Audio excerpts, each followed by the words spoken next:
کہ اللہ کے رسول صلی اللہ علیہ وسلم نے فرمایا المؤمن القوی احب الی اللہ من المؤمن الضعیف، اللہ کے ہاں قوی مومن ضعیف مومن سے زیادہ محبوب ہے۔ تو اس میں علماء نے بیان کیا کہ اس میں ایک چیز قوی مومن کی جسمانی قوت بھی ہے، تو اس کا ضرور خیال کیجیے۔ ٹھیک ہے ڈاکٹر سمیع اللہ صاحب، آپ یہ بتائیے گا کہ سفر حج کا صبر اور تحمل کے ساتھ ایک گہرا تعلق ہے، اس پہ آپ روشنی ڈالیے گا۔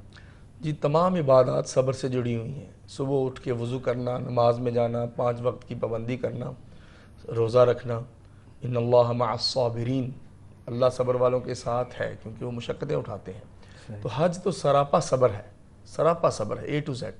اس میں آپ کی کوئی عبادت بھی جسمانی ورزش سے خالی نہیں ہے۔ حج کو جسمانی عبادات میں سب سے بلند مقام حاصل ہے، اور مالی بھی، سب چیزیں بدنی عبادت ہے۔ اس میں آپ کا ویٹ بھی لوز ہوتا ہے، فیٹس برن ہوتی ہیں، بہت فائدے ہوتے ہیں حج میں جا کے۔ جب آپ وہاں پیدل چلتے ہیں، سعی کرتے ہیں، تو بہت سے فائدے ہوتے ہیں، اور ہر وقت آپ حرم میں کھا نہیں رہے ہوتے، اس کی بھی روٹین بن جاتی ہے۔ صبر کرنا ہے کھانے پینے میں، یہ صبر ہے کہ جو ہی آپ نے طواف کیا فوراً ٹھنڈا پانی نہیں پینا، گرمی میں طواف کر کے گلے پہ اثر ہوگا اور گلا پھر بخار بنائے گا، اور اس کے بعد آپ طواف سے بھی جائیں گے، سعی سے، ہر چیز سے۔ اس لیے فرمایا والمؤمن القوی خیر من المؤمن الضعیف واحب الی اللہ، تاکہ وہ زیادہ عبادت کر سکے، جیسے شیخ نے حدیث پڑھی ہے۔ تو صبر اس میں ایک تو اپنی پرسنل ہے، دوسرا ہے الصبر علی المصائب، مصیبتوں پہ صبر، والسفر قطعۃ من العذاب، پیس آف ٹورمنٹ ہے سفر، ایک قسم کی تکلیف ہے، اور تکلیف میں رخصتیں ملتی ہیں، نماز آدھی ہو جاتی ہے، نوافل معاف ہو جاتے ہیں، جو بندہ نہ بھی پڑھے تو اجر اتنا ہی ملتا ہے جیسے حضر میں ملتا ہے غیر سفر کی حالت میں، گھر سٹے کی حالت میں۔ تو سفر میں آپ نے وہ نفل نہیں پڑھے تب بھی ثواب ملتا ہے، جیسے مرض میں ملتا ہے۔ اسی طرح آپ نے صبر کرنا ہے مسافروں کے ساتھ، دیگر قوموں کے ساتھ۔ ہر بندہ آپ کے کلچر کو نہیں جانتا، تو آپ نے صبر کرنا ہے۔ آپ کہیں اس نے میرا مذاق اڑایا ہے، یہ میری طرف پاؤں کر کے بیٹھا ہے، اس نے مجھے انگلی سے ایسے اشارہ کیا ہے۔ بعض جگہوں پہ آپ دیکھیں نا، امریکہ میں آپ ایسے کریں گے تو وہ گڈ سمجھا جائے گا، اٹلی میں کریں گے تو یہ گالی سمجھی جائے گی، وہ اٹلی میں ایسے کرتے ہیں گڈ سمجھ، اب امریکہ میں اس طرح کریں گے تو وہ برا سمجھتے ہیں۔ یعنی یہ آپ کو کچھ کلچر کا کچھ تھوڑا بہت پڑھ لیں، اور جو اگر کسی سے ایسی غلطی سرزد ہو جائے جو آپ کے کلچر کے خلاف ہے تو معاف کریں، اس کو معاف کریں، واعفوا واصفحوا، اور درگزر کریں۔ یہ ہے تحمل، درگزر کرنا تحمل ہے، اور برداشت کرنا صبر ہے۔ مولانا ابوبکر صاحب، سفر حج میں اخلاص کی ایک خاص اہمیت ہے، اور اخلاص کا سب سے بڑا دشمن جو ہے وہ ریا ہے۔ آپ بتائیے کہ ریا سے کیسے بچا جا سکتا ہے؟ سفر حج پہ جانے والے حجاج کے لیے میرا خیال ہے کہ اس سے اہم اور سوال کوئی نہیں ہو سکتا۔ ہر عبادت کی قبولیت کا دار و مدار اخلاص پر ہے۔ انما الاعمال بالنیات، رسول اللہ صلی اللہ علیہ وسلم کا فرمان ہے کہ اعمال کا دار و مدار نیتوں پر ہے۔ بالکل۔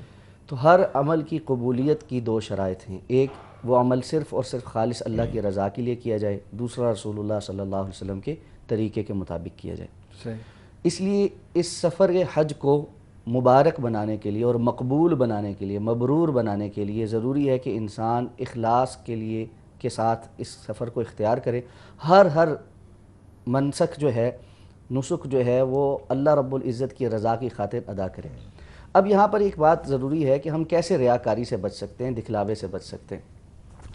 دیکھیں، سب سے پہلی بات تو یہ ہے کہ اپنی نیت پر نظر ہو انسان کی، اور بار بار وہ اپنی نیت کی اصلاح کرے، بار بار اپنے آپ کو اس بات کی طرف موٹیویٹ کرے، سمجھائے اپنے آپ کو میں نے ہر عمل اللہ کی رضا کے لیے کرنا ہے۔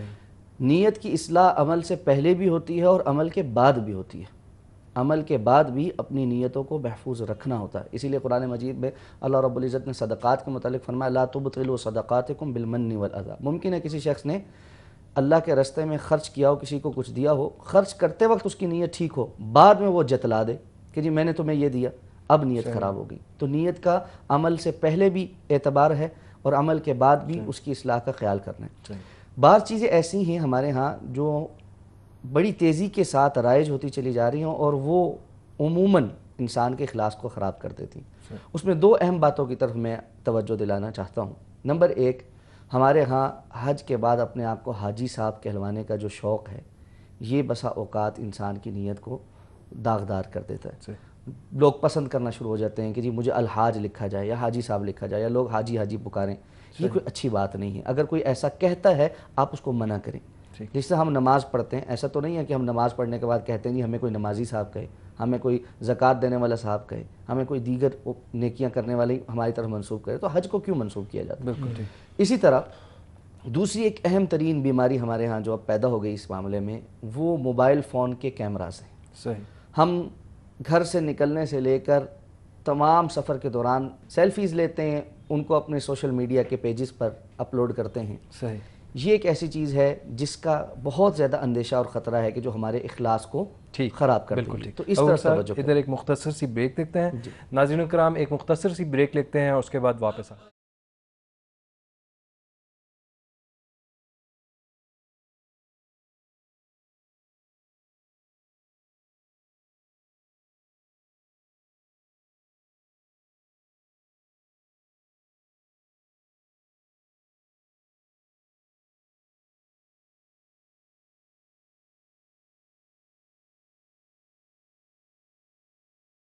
ناظرین ویلکم بیک. ہمارے ساتھ موجود ہیں مولانا ابو بکر صاحب اور ڈاکٹر سمیع اللہ زبیری صاحب.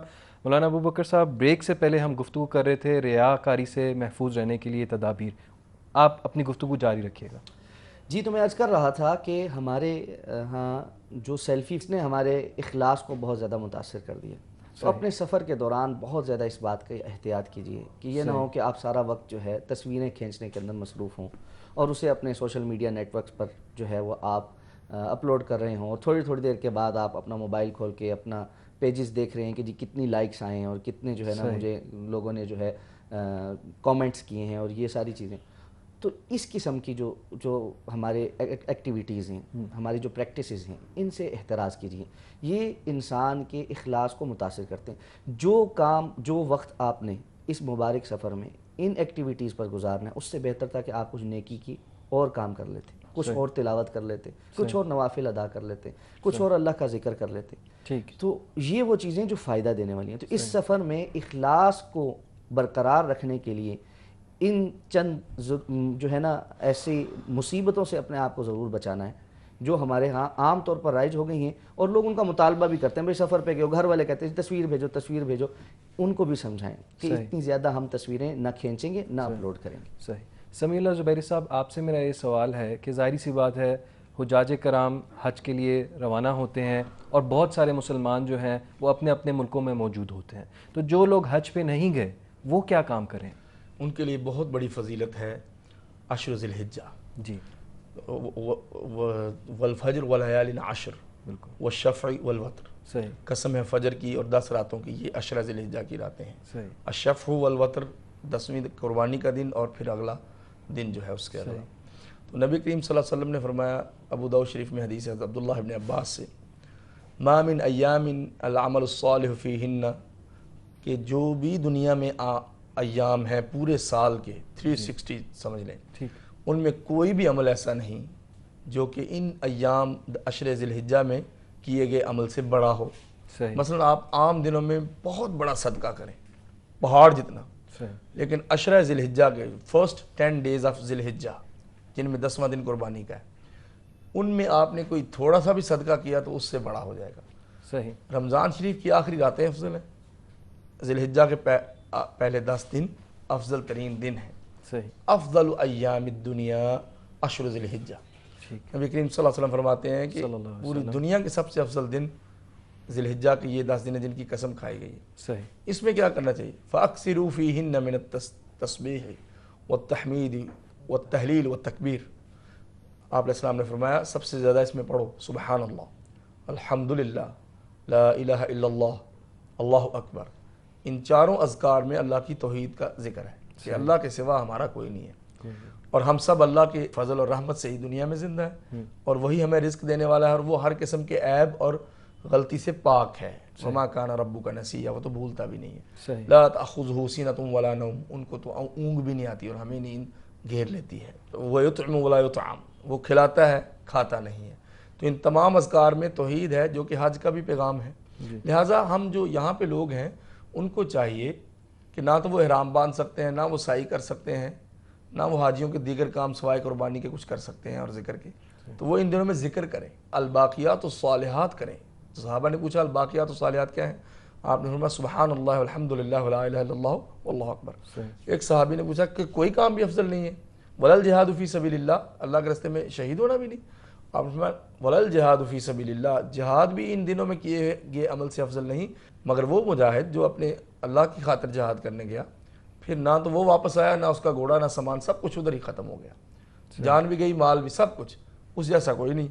باقی جو جہاد عمومی جہاد ہے اس سے بھی افضل ہے عشرہ ذی الحجہ میں ذکر کرنا، نیکی کے کام کرنا، اور امہات العبادات اس میں جمع ہو جاتی ہیں، نماز، روزہ، حج، زکوٰۃ سارے جمع ہو جاتے ہیں. تو جو حج پہ نہیں گئے کم از کم وہ دیگر اعمال کر سکتے ہیں، صدقہ کر سکتے ہیں، تلاوت کر سکتے ہیں. لہذا سلف صالحین ان دنوں میں تمام دروس اور تعلیم وغیرہ بند کر کے قرآن کی تلاوت کرتے تھے. صحیح. مولانا ابو بکر صاحب، آپ اس بات پہ روشنی ڈالیے گا کہ ایام الحج میں اور عشرہ ذی الحجہ کے جو ایام ہیں ان کو کس طرح سے عام لوگ گزاریں؟ ڈاکٹر صاحب نے بڑی تفصیل کے ساتھ جو ہے وہ ان ایام کی فضیلت بیان کی ہے. میں صرف اس میں ایک بات کا اضافہ کر دیتا ہوں. جو لوگ حج پر نہیں گئے ان کے لیے ایک بہت بڑی نیکی اور ایک بہت بڑا موقع ان 10 دنوں کے اندر موجود ہے، اور وہ ہے صیام یوم عرفہ. بالکل صحیح. یوم عرفہ کا روزہ رکھنا. صحیح. رسول اللہ صلی اللہ علیہ وسلم نے فرمایا صیام یوم عرفہ انی احتسب علی اللہ ان یکفر السنہ التی قبلہ والتی بعدہ. عرفہ کا روزہ جو شخص رکھے اس کے لیے مجھے اللہ سے اس بات کا یقین ہے کہ اللہ تعالیٰ اس کے گزشتہ 1 سال کے اور آنے والے 1 سال کے یعنی 2 سالوں کے گناہ معاف فرما دیتے ہیں. 1 دن کا روزہ اور گزشتہ اور آنے والے دونوں سالوں کے گناہ معاف ہو جائیں، یہ بہت بڑی نیکی ہے. اس لیے جو لوگ حج کے لیے نہیں جا سکے ان کو چاہیے کہ یوم عرفہ کے دن 9 ذی الحجہ کے دن روزہ رکھیں. اچھا، چونکہ جیسے ڈاکٹر صاحب نے بات بتائی کہ ان تمام ایام میں نیکی بہت زیادہ بڑھ جاتی ہے، اس کا ثواب بہت زیادہ بڑھ جاتا ہے، تو ایسے میں صحابہ اکرام کی یہ بھی عادت تھی جو حج پہ نہیں جاتے تھے کہ وہ 1 ذی الحجہ سے ہی روزے رکھنا شروع کر دیتے تھے اور 9 ذی الحجہ تک ہی روزہ رکھتے تھے. تو آج بھی عربوں کے ہاں اس بات کا بڑا اہتمام ہوتا ہے کہ وہ یہ جو ذی الحجہ کے پہلے جتنے ایام ہیں 10ویں دن کو چھوڑ کر، کیونکہ وہ عید کا دن ہے، عید الاضحیٰ کا دن ہے، اس دن روزہ نہیں ہوتا. اللہ کے رسول صلی اللہ علیہ وسلم نے عام لوگوں کے لیے عید الاضحیٰ کے دن اور ایام تشریق میں روزے رکھنے ممنوع قرار دیے. ان میں روزہ نہیں رکھا جا سکتا. باقی 9 دن آپ روزہ رکھیں. اگر کوئی 9 دن نہیں رکھ سکتا اسے یوم عرفہ کے دن کا روزہ رکھنا چاہیے. یہ بہت بڑی فضیلت کا دن ہے، اور اس دن باقی کے جو لوگ جو حج پر نہیں جا سکے انہیں بھی کثرت کے ساتھ دعائیں کرنی چاہیے. اور اذکار کے متعلق تو ہم سن ہی چکے ہیں کہ ان سارے ایام میں کثرت کے ساتھ اللہ کا ذکر کرنا چاہیے. صحیح. مولانا ابو بکر صاحب، ڈاکٹر سمیع اللہ زبیری صاحب، میں آپ دونوں کا بہت بہت مشکور ہوں. ناظرین کرام، پروگرام اللہم لبیک میں آج ہم نے عمومی طور پہ حج میں کرنے اور نہ کرنے والے کاموں پہ روشنی ڈالی. امید ہے کہ آپ ہمارے مہمانوں کی گفتگو سے مستفید ہوئے ہوں گے. میں آپ کا میزبان منیب شاہد پروگرام اللہم لبیک سے اجازت چاہتا ہوں.